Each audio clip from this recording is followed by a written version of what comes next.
Hello and good evening, students, and welcome to Baiju's Exam Prep IES. So, today we have the daily quiz for 22nd March 2023. So, let us take a look at the questions we have. The first question is from Art and Culture. Which of these statements are correct? Navroz is celebrated on the spring equinox day. Ugadi is mainly celebrated in Karnataka and Andhra Pradesh.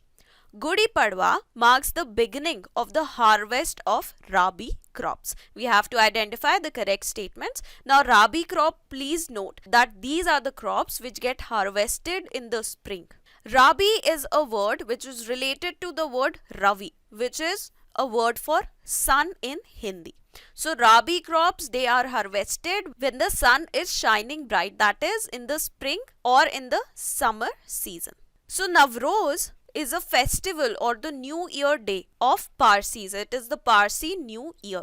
It is always celebrated on the day of spring equinox, that is March 21. What about the other festivals? Now, there are various names by which the Hindu New Year is called all across the country. We have Ugadi, Gudi Padwa, Chaitra Sukladi, Cheti Chand, Navre, Sajibu, and so on.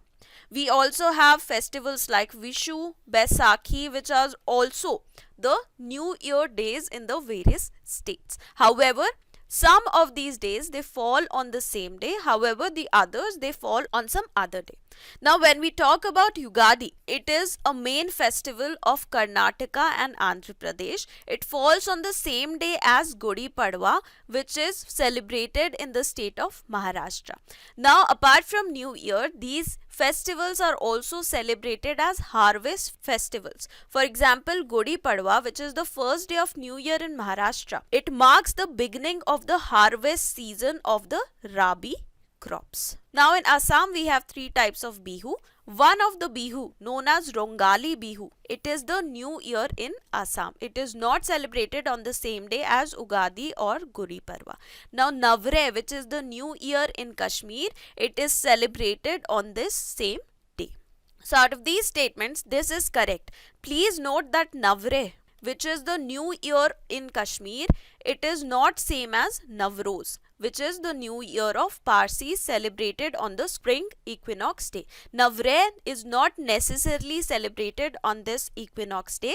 It is celebrated according to the lunar calendar. This is correct. This is also correct. Yes, Ugadi is mainly celebrated in Karnataka and Andhra Pradesh and some parts of Goa as well. Gudi Padwa, which is the New Year in Maharashtra, it also celebrates the harvest of the Rabi crops. So, our correct answer over here is D. The next question is about the Yamuna River. Chambal River is the right bank tributary of Yamuna River. Yamuna Action Plan is being undertaken with the assistance of AFD. This is a French acronym. In English, it is French Development Agency. Yamuna passes through 4 states of India. Now, Yamuna River, which is one of the main tributaries of the Ganga system, it originates at Yamunotri Glacier in Uttarakhand. From there, it passes through various states like Himachal Pradesh, Haryana, then it passes through the National Capital Territory of Delhi, then it goes into Uttar Pradesh. So, there are 4 states through which it is passing through and 1 union territory. Now, you can see over here that Chambal River is one of the tributaries of Yamuna. Now, how do we identify whether it is the right bank or left bank? If you are traveling in this direction, this will be your left and this will be your right. So, any river which is joining the main river from the right side is known as the right bank tributary. So, Chambal is the right bank tributary.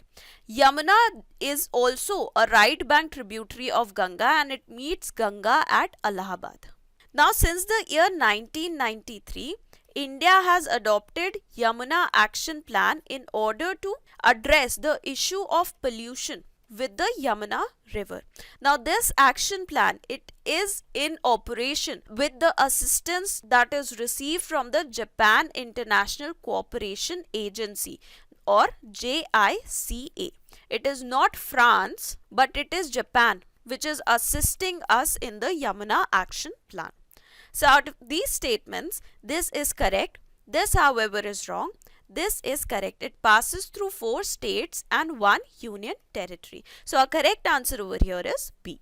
The next statement is about earthquakes. Yesterday, parts of northern India, they experienced some amount of earthquake. The originating point of this earthquake was northeast Afghanistan. So, how many of these statements are correct? Deep earthquakes affect large geographical areas and are stronger than shallow earthquakes.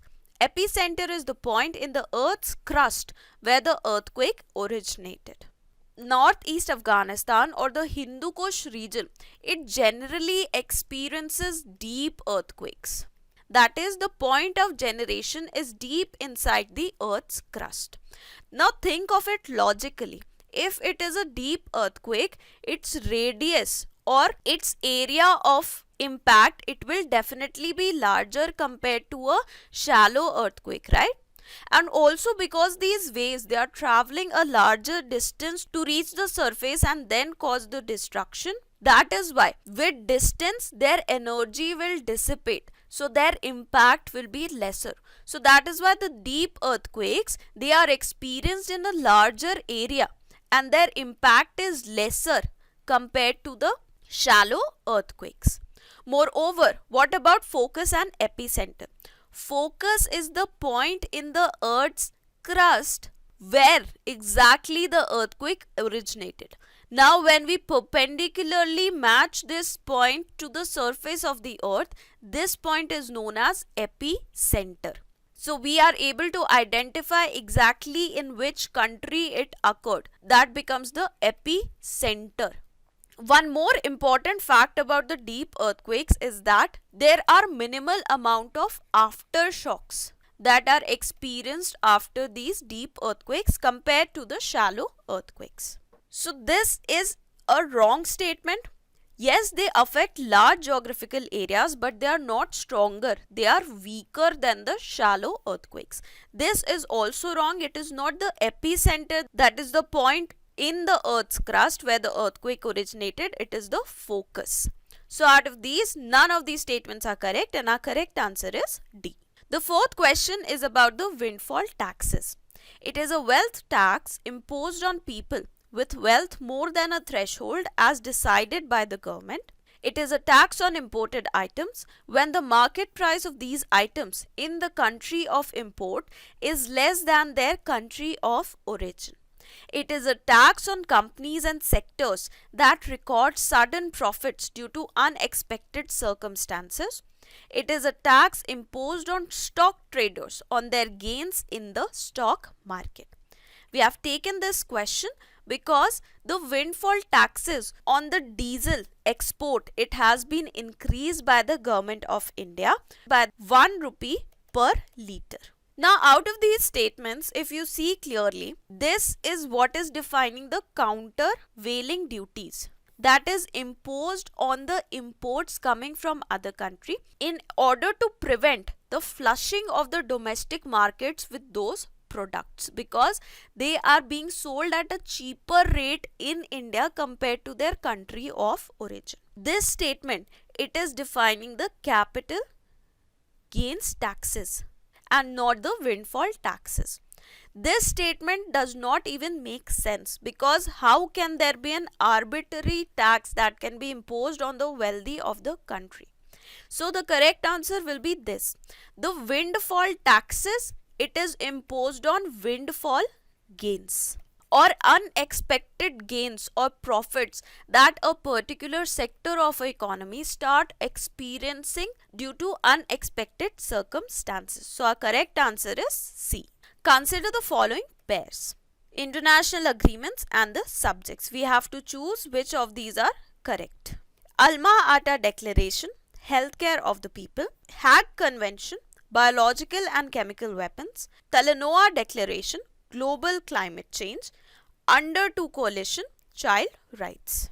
Now if you see clearly, this Under 2 Coalition, it might seem that it is for children under the age of 2. But why will the international community design a particular agreement only for children under 2? It should usually be for all the children under the age of 18, right? Or for the infants between the age of 0 and 1, or for children less than the age of 5, right? This is a very weird kind of a agreement. So this will not be related to child rights. Under 2 coalition is actually a coalition or an agreement to keep the amount of global climate rise less than 2 degrees centigrade. So this is a wrong statement through and through. So because of that, you can eliminate these 2 options. Now because of that, what you know, that option 1 will definitely be correct. That Alma Ata declaration is with regards to public health or healthcare of the people. Now comes 2 or 3. One of them will be correct, the other will be wrong. Now Hague Convention, it is not related to biological and chemical weapons. It is in fact related to protection of children and their families against any risk of illegal, irregular, premature or ill-prepared adoptions. So it is related to adoptions and not biological and chemical weapons. The Talanoa Declaration, it is a process that is designed to help the countries to implement and enhance their INDCs that were declared under the Paris Convention. So Paris Convention, it is related to climate change. So this will be a correct one and this is a wrong one. So our correct answer over here will be C. Now we come to the fact of the day, which is regarding PMFME scheme or Prime Minister Formalization of Micro Food Processing Enterprises.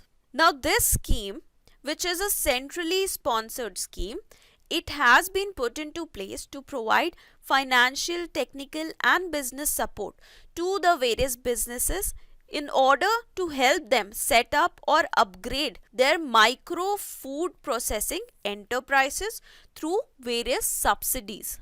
Now under this scheme, apart from the subsidies to the micro enterprises, even the SHGs, the self-help groups, they get a certain amount of seed capital in order to develop their own enterprises.